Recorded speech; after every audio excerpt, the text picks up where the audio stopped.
कुशल चलो अवध को नाथ। सुनो भरत गत जीव की है ईश्वर आधीन, क्यों रो रो व्याकुल हुए और मन को किया मलिन। जो करे जरा शंका तुम पर वो जग में अपयश पाएंगे, पर लोक में भोगे दुख कठिन और घोर नरक में जाएंगे। जो प्रेम तुम्हारे मन में है, जो प्रेम तुम्हारे मन में है, मैं उसको खूब समझता हूं, पर पिता ने आज्ञा दी मुझको, इस कारण तात झिझकता हूं।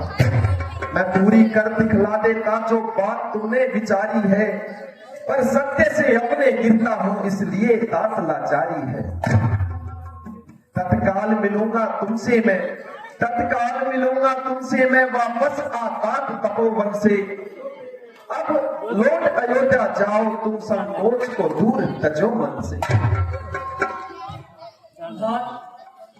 अपना दुर्भाग्य, माता का पाप, विधाता की गति, उस समय की कुटिलता के कारण मेरा मन अत्यंत व्याकुल हो रहा है।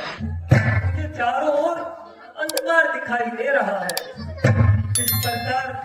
इस प्रकार यदि कोई मार्ग भूल जाए तो सूर्य का कोई दोष नहीं होता। इस प्रकार आप तो मुझे सब मार्ग दिखाते हैं, सच्चे ज्ञान का उपदेश सुनाते हैं, किंतु मेरे मन को शांति नहीं होती।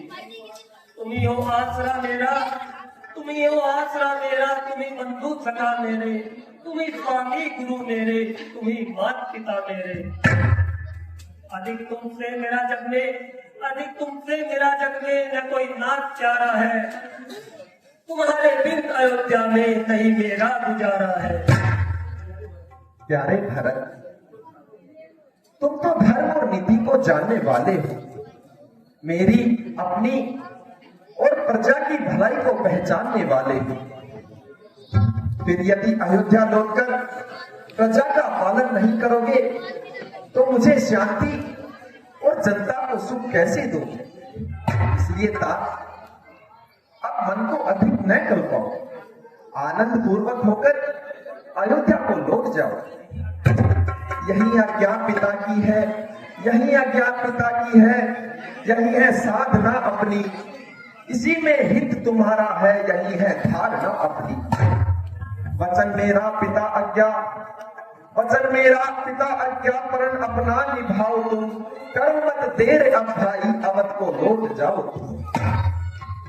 परंतु नाथ, आप तो फोटो पर भी दया करने वाले हैं, बुराई के बदले भलाई चाहने वाले हैं। फिर क्या मेरे अपराध क्षमा नहीं हो सकते?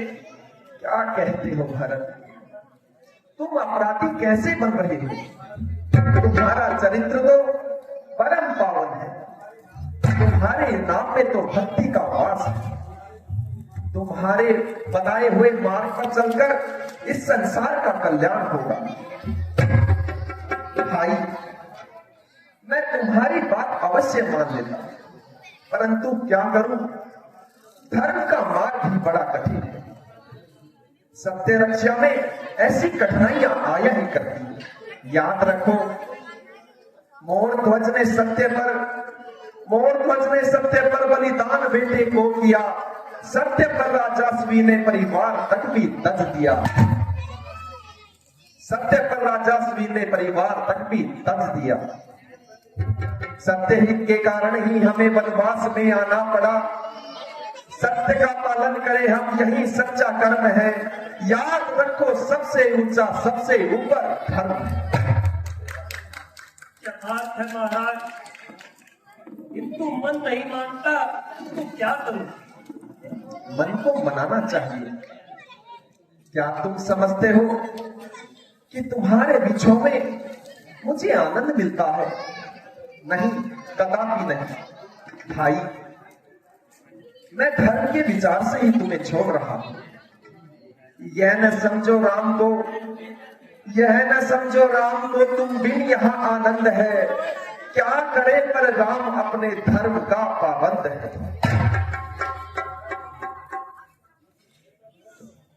बेटा भरत, राम अपने मार्ग से कदापि हटने वाले नहीं हैं। धर्म सरल रहना ही वीर पुरुषों का लक्षण है। इसलिए अब इनकी आज्ञा का पालन करो और सावधान होकर अवध की ओर लौट चलो। हाँ भाई, अब तुम्हारे लिए लौट जाना ही उचित है। और फिर 14 वर्ष की ही तो बात है। अवधि बीत जाने पर मैं वहां आकर तुमसे मिलूंगा। अच्छा भ्राता जी, यदि आपकी और गुरु जी की यही आज्ञा है तो मैं विवश हूँ, किंतु इतनी कृपा कीजिए, मुझे अपने खड़ाऊ प्रदान कर दीजिए। मैं इनसे अयोध्या की गद्दी को सजाऊंगा और स्वयं सन्यासियों का जीवन बिताऊंगा। राम के अनुराग में भरत सन्यासी बना, वास नगरी में करेगा किंतु वनवासी बना।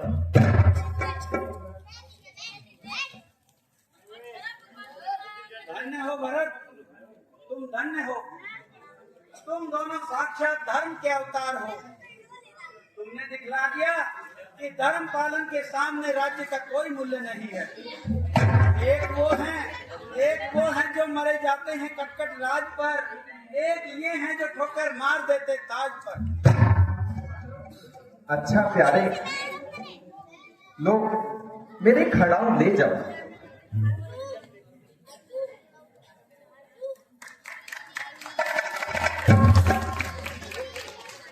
अच्छा प्रभु, आज्ञा दीजिए, किंतु याद रखिए, यदि आप 14 वर्ष से एक भी दिन अधिक लगाएंगे तो भरत को जीवित नहीं पाएंगे।